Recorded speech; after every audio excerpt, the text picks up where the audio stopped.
Hôtep à tous, bienvenue sur la chaîne des panafricanistes par essence, par conviction et par excellence. Celle des citoyens qui émitent par nécessité et obligation de combat. Nous sommes une chaîne qui n'est guidée que par nos ancêtres et rien que par les ancêtres qui appartiennent à l'égrégore du monde noir. Par conséquent, nous ne croyons en aucun Dieu venu de l'étranger. Toutefois, cette vidéo n'est aucunement destinée à inciter à la haine ou à la violence, car nous menons un combat qui est d'abord et avant tout spirituel, intellectuel et démocratique. Ensuite, il est politique, géopolitique et géostratégique, contre l'impérialisme, le colonialisme, le néocolonialisme et l'endocolonat, qui sont tous qualifiés de crimes contre l'humanité. Nous menons ce combat sur la base du principe fondamental que nous avons hérité de nos ancêtres kémites, qui est celui de la Mahat, c'est-à-dire solidarité, vérité et justice. Vous êtes donc en droit de connaître la vérité et nous avons l'obligation de vous dire la vérité, rien que la vérité, afin que justice soit rendue au continent africain. Et ça, c'est notre modeste contribution dans cette noble lutte en faveur de la souveraineté, la dignité, la solidarité et l'unité africaine. C'est exactement ça que nous appelons le panafricanisme. Bien-aimés frères et sœurs, nous allons vous montrer, vous parler de la mauvaise foi de la CEDEAO et pourquoi on en est arrivé là. Il y a eu une rencontre entre la CEDEAO et les autorités du Niger par le canal du ministre des Affaires étrangères du Togo, M. Robert Doucet. Ça s'est passé le 8 janvier dernier. Mes excuses. Alors, ils avaient reporté la rencontre pour le 25. Aujourd'hui, nous sommes le 25 janvier 2024. Date à laquelle il y aurait deux délégations, celle du Togo, conduite par le ministre des Affaires étrangères, et celle de la Sierra Leone, conduite par le ministre des Affaires étrangères de ce pays. Vous savez quoi? Le ministre des Affaires étrangères du Togo est arrivé. Le ministre des Affaires étrangères de la Sierra Leone n'est jamais venu. Comment il explique ça? Il dit que non, il n'a pas pu venir parce qu'il n'avait pas l'autorisation de rentrer dans l'espace aérien, de venir atterrir à Niamey.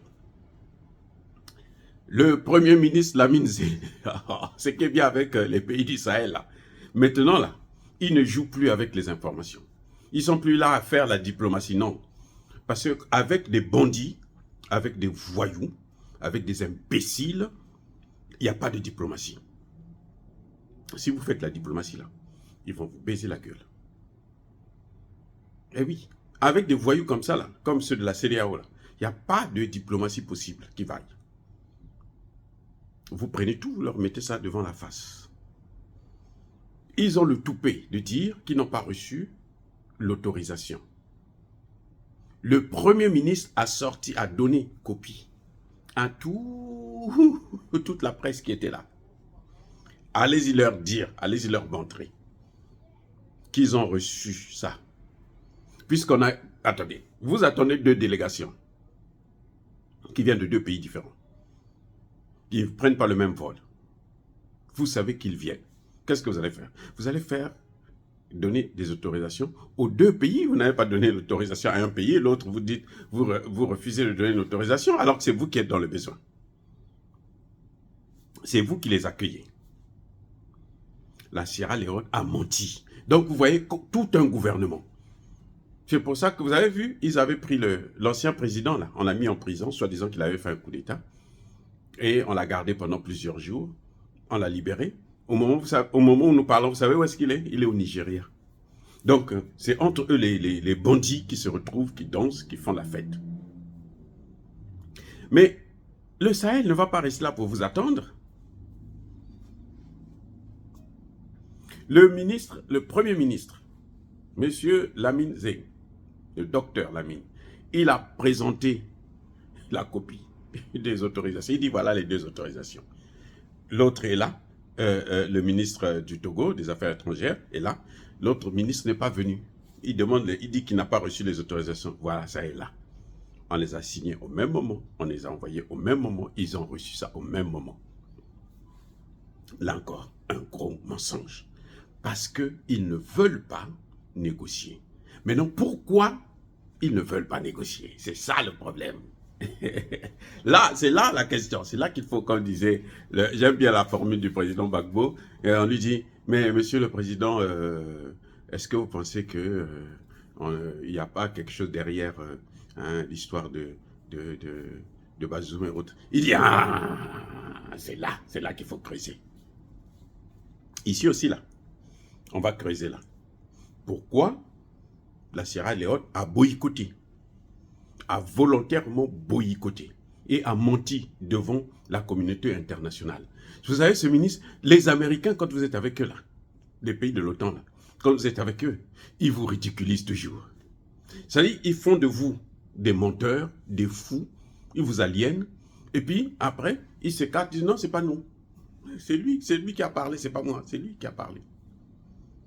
C'est-à-dire que il vous rabroue, il vous humilie à longueur de journée avec ces Américains. Ça, c'est les conséquences du voyage de Blinken. Je vous ai dit dans ma dernière vidéo, je dis Blinken est en train de répondre au Premier ministre, au gouvernement du Niger. Parce que, vous voyez l'axe qu'ils ont pris, Moscou, Téhéran, Serbie, Turquie. C'est ce qu'on appelle actuellement l'axe du mal. Là, il n'est pas parti en Chine. S'il part en Chine, là, c'est le grand mal. Là, ça va être l'axe du grand mal. Et Blinken, c'est à précipiter un voyage d'urgence en Afrique pour venir répondre à ça. C'est pour ça que vous avez vu Blinken, quand il arrive en Afrique, la première des choses, c'est qu'il dit il faut qu'on libère Bazoum. Maintenant, ils disent libérer Bazoum. Si vous ne libérez pas Bazoum, on peut pas, la communauté internationale ne coopère pas. C'est trop tard. Parce que la communauté internationale, ce n'est pas, quand on parle de communauté internationale, ce n'est pas communauté otanienne. Écoutez bien. Communauté internationale, c'est différent de États-Unis, France, machin. Communauté internationale, c'est tous les pays du monde, 193 États.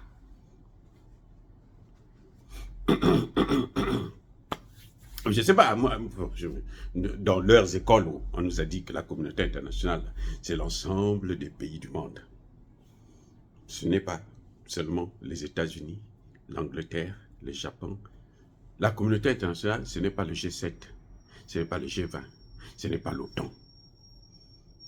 Dans la communauté internationale, il y a les BRICS, il y a l'Afrique, il y a l'Amérique latine, il y a l'Australie, il y a tous les pays du monde entier. C'est ça qu'on appelle communauté internationale. Maintenant, si on dit que sans ça, il n'y aura pas de relation avec l'OTAN et l'Union européenne, ok, ça c'est pas un problème. Ça, c'est pas un problème, au contraire.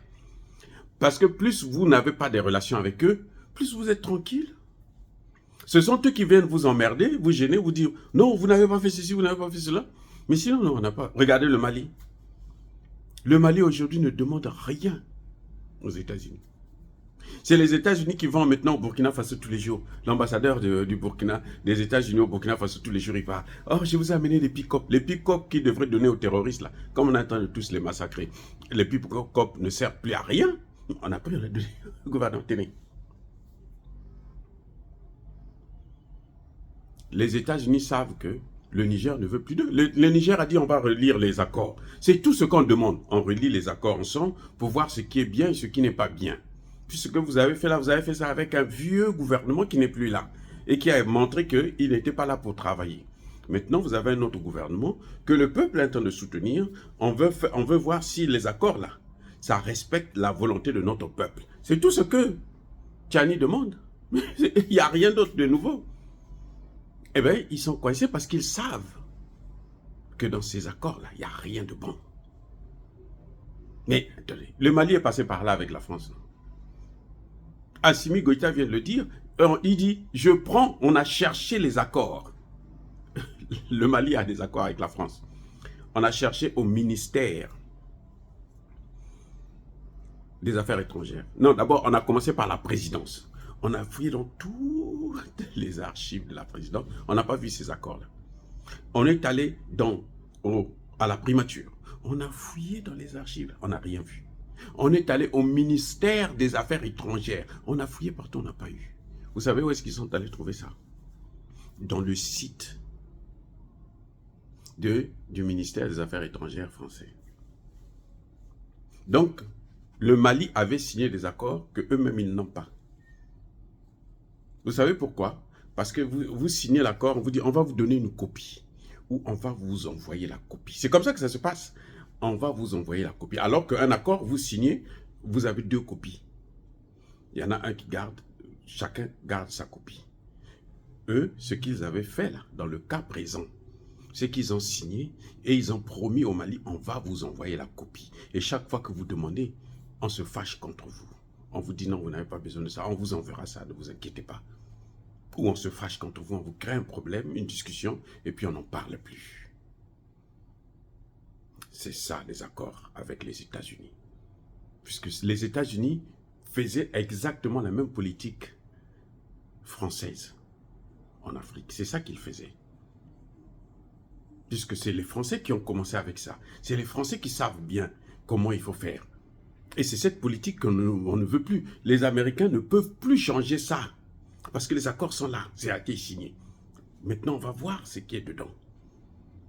Vous avez vu depuis que le Premier ministre a parlé, si vous les avez entendu parler, la seule chose qu'ils sont en train de faire, c'est qu'ils sont en train de chercher seulement là où ils vont aller placer ces bases-là. Ces drones.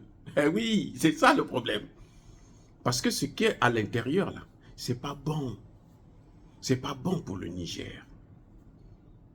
Ce qu'ils sont en train de négocier avec la Côte d'Ivoire. Vous avez vu la Côte d'Ivoire? Les États-Unis disent on va vous donner 45 millions de dollars pour lutter contre le terrorisme. Vous croyez que pour lutter contre le terrorisme, on a besoin de 45 millions? Ou bien pour lutter contre le terrorisme, on a besoin d'une armée efficace? Ah, attendez, je reviens.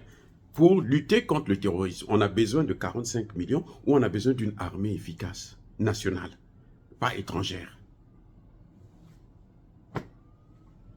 Pourquoi les Russes sont en train de... C'est pour ça que les gens critiquent. Les Russes vont venir installer des bases en Afrique, au Centrafrique et autres. Mais pourquoi? Parce qu'eux, ils ont des bases.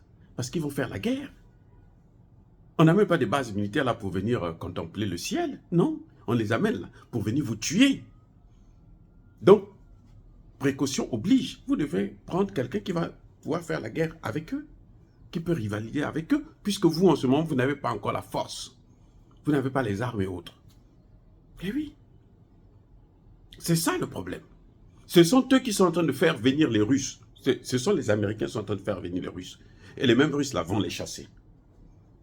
Ils vont partir de l'Afrique à cause des Russes. Que eux, ils font venir parce que eux, ce sont eux qui montrent à la Russie comment il faut faire avec ceux-là. Nous devons aller militairement les frapper. Maintenant, les Russes qui viennent, ils disent non, nous, on est vos amis, on veut vous aider. Et puis, on va faire le travail. Bref, la CEDEAO fuit les négociations parce qu'elle sait qu'elle n'a pas d'argument. Il disait, le fils de Bazoum, la femme de Bazoum, ils sont tous libérés. Et ils sont partis à l'étranger. Ils sont au lait, nourris au lait, pendant que les Nigériens sont en train de souffrir à cause de leur père, de leur mari. Vous voyez, on n'est pas contre qu'ils soient libérés. Ok, ils sont libérés. Mais Bazoum, là, il ne faut pas le libérer. Si les négociations, c'est libérer Bazoum, là, ce n'est pas la peine qu'ils n'ont qu'à garder leurs sanctions. Mais, monsieur Lamine, s'il vous plaît, vous êtes un économiste. Vous êtes parti là en Russie, machin, tous les voyages que vous avez fait là. Les accords que vous avez signés là. Vous avez eu besoin de la CEDEAO? Mais, attends, qu'est-ce que c'est? Est-ce qu'on ne peut pas sortir de la CEDEAO? Oui, on les laisse avec leur CEDEAO. Comme vous avez fait avec le G5, vous ne voulez pas qu'on puisse rester ensemble, régler nos problèmes ensemble. Vous ne voulez pas de ça? Ok, d'accord. Puisque vous prenez les ordres en haut, allez-y prendre vos ordres là-bas. Nous, on ne veut plus rester avec vous aussi. Vous avez vu? Vous êtes tranquille. Avec le Tchad, vous n'avez plus de problème. Avec la CEDEAO aussi, c'est pareil. Pour la paix, là. Moi, je suis contre, parce que je sais que la CEDEAO, c'est une création africaine, c'est notre création à nous. Mais à partir du moment où cette création-là nous pose des problèmes, parce que parmi nous, il y a des gens qui vont comploter avec nos ennemis pour tuer certains certains parmi nous, eh ben, il n'y a pas le choix. Il n'y a pas le choix que de divorcer, de se séparer. Ils n'ont qu'à faire chemin entre eux. Et de toutes les façons, le Nigeria, là, il n'aura pas, Tinubu qui croit avoir le siège du Conseil de sécurité, il n'aura pas ça. Ce que vous voyez là, le boycott là, de la Sierra Leone, c'est l'œuvre, c'est la réponse du voyage du Premier ministre. C'est la réponse. Et Blinken est venu lui-même pour venir renforcer cette position. C'est pour ça que vous l'entendez dire maintenant, il faut libérer Bazoum, il faut le retour à la démocratie. La démocratie, mon cul. Ici, à la démocratie, ici aux États-Unis. Mais c'est pas moi, c'est Trump qui a dit, il n'y a pas de démocratie, c'est lui qui avait gagné l'élection. C'est ça la démocratie. Ils n'ont qu'à lui remettre le pouvoir, on va voir. Mais attendez, pourquoi ils veulent nous donner des leçons alors qu'ils ne sont pas eux-mêmes des modèles? Mais pour qui se prennent-ils? C'est incroyable.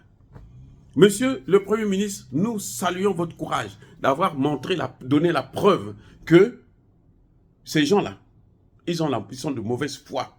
C'est des voyous, des bandits, des criminels qu'il faut d'ailleurs oublier. Il faut se séparer d'eux. Il faut s'éloigner d'eux. C'est pas bon de fréquenter des gens aussi ridicules que ces gens de la CEDEAO. Et à commencer par Tinubu, qui est un drogué d'ailleurs, un trafiquant de drogue. Et il est tenu par les couilles parce que lui, il a un dossier ici aux États-Unis. Les Américains peuvent le prendre même depuis la présidence et puis l'amener en prison. Il le sait, c'est pour ça qu'il est obligé. Mais ça, c'est pas notre problème. Qui lui avait demandé de vendre la drogue aux États-Unis? Nous sommes tous dans ces pays-là. On est passé par là, en France, États-Unis, Italie, Canada et autres, mais on n'a jamais vendu de la drogue. Il avait vendu la drogue, ça c'est son problème. Ça ne nous regarde pas, ça n'engage même pas le Nigeria. Voilà, les Nigérians eux-mêmes, ils n'ont rien à voir avec ça. Il n'a qu'à gérer ça lui-même. Et il n'a qu'à sacrifier sa propre vie ou la vie de sa famille, parce que c'est avec sa famille qu'il jouisse de cet argent du trafic de la drogue. C'est pas avec l'Afrique. C'est pas avec les Nigériens. Ils sont pauvres là, au Nigeria. Oh, bien aimé frères, se dire cela, c'est citer à la haine ou à la violence. Non, il y a colère, il y a malin. Encore une fois de plus, soyez bénis, soyez abondamment bénis par le Dieu des Kémites et par nos ancêtres angélisés. Mais que tous ceux qui persécutent le continent africain le pillent et le déstabilisent, qu'ils soient noirs, blancs, chinois, arabes, juifs, indiens ou qui qu'ils soient punis, maudits, foudroyés, neutralisés, écrasés, effacés par le Dieu des Kémites et par nos ancêtres angélisés. Vive l'Afrique éternelle, j'ai dit et j'assume.